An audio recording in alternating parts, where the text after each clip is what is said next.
Many full moons had passed since Noma arrived, the land of dwarfs as a giant. The seasons changed, but she remained. The elders resolved that she could stay. Though some still feared her, however, more and more villagers began to accept her. It was hard not to. She helped in the farms. She would weave giant baskets no one else could weave. With Akilo by her side, things became easier. He was the first to see her as more than a stranger. He walked with her, spoke for her, laughed beside her. People talked behind his back, but he didn't care. He had no family to answer to, no mother to scold him, no brothers to warn him. His mind was set. Then, one morning, as the sun rose behind the tall trees, Akilo stood before the elders and spoke. He said he was going to marry Noma.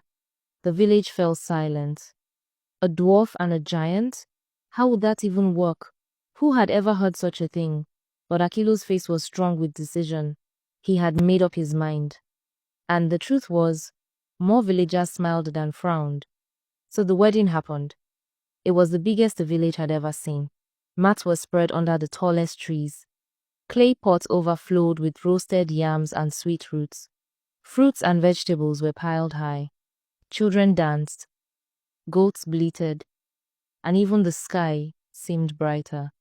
Noma wore a dress made from many small fabrics stitched together. Akilo stood tall beside her, proud and unshaken. 1 year later, Noma gave birth. The baby was not a dwarf. His name was Akila. And from the first day, he stretched longer than any child born in Langa. His hands were wide, his feet strong. The villagers stared in wonder. He looked just like his mother. 10 years passed. Akilo and Noma had 8 children, 5 girls and 3 boys. 3 of them were dwarfs. The rest grew taller each year, reaching for the sky. At first, it was strange. But by now, Langa had changed. The people were used to Noma and her family. The children played freely, farmed, learned to hunt. Dwarfs and tall ones lived in peace. Until the one day.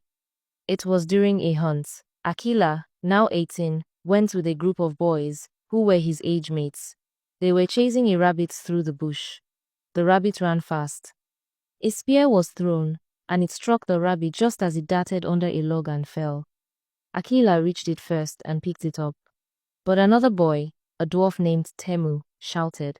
He said it was his spear that struck the animal, so he demanded the rabbit. Akila refused, and they began to argue and insult each other. The others tried to calm them, but the arguments got louder.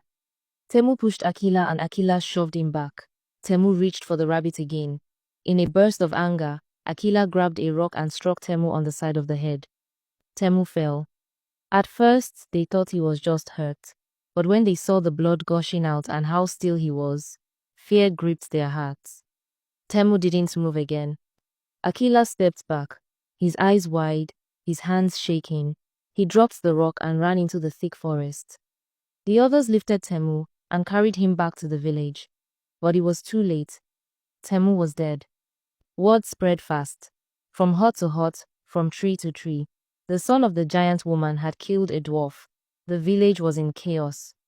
By sunset, the elders had gathered, and Akila was still missing.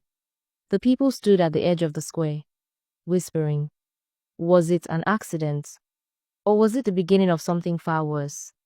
Could peace truly last between those born so different? The forest was quiet that night, and somewhere in the darkness, Akila was still running.